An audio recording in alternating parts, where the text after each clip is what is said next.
Safina party presidential aspirant Jimi Wanjigi now says his administration will be keen on effecting an economic revolution if he's elected president.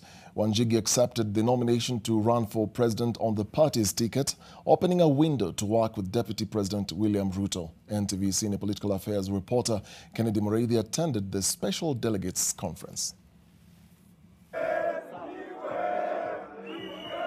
For presidential hopeful Jimi Wanjigi, it is a new beginning that ushers him into a political world, away from the big fish that have held his hand over the years. Today, he finds a home in the Safina party, one that has been associated with liberation in the country, especially the second liberation. You heard my good friend Musalia Mudavadi say earthquake, earthquake. What comes after an earthquake?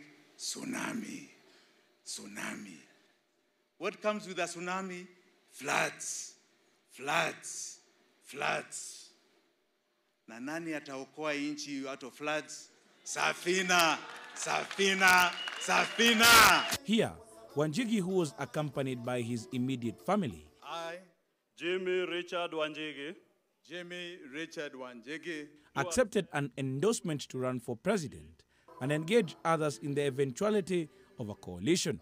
I wish you well, Dad, as you take this mantle and this quest to be the 5th president of the Republic of Kenya.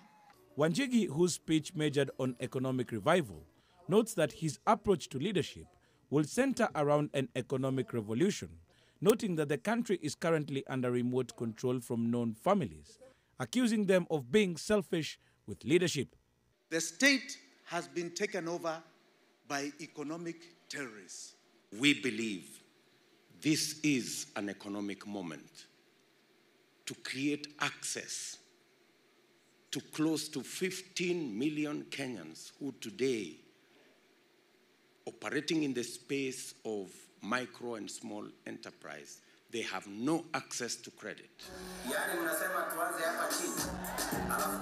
Wanjigi notes his push for the country's top seat is a moment for breaking the chains that have, in his words, stagnated the country's growth to the benefit of a few. Out of every 100 Kenyans, 53 today cannot put food on the table. From the time Mzungu left this land, we have had the Odingas, we have had the Kenyattas, and we have had the Mois. When are we going to get a chance to get one of us as the president of the Republic of Kenya? I believe these three families, the Kenyatta family, the Moi family, the Odinga family, when they look at the rest of us, they see laborers, they see slaves that should be slaving for them. They stand for the constitutional change. We stand for economic liberation. They are looking for power. We are looking for empowerment. They talk about trickle down.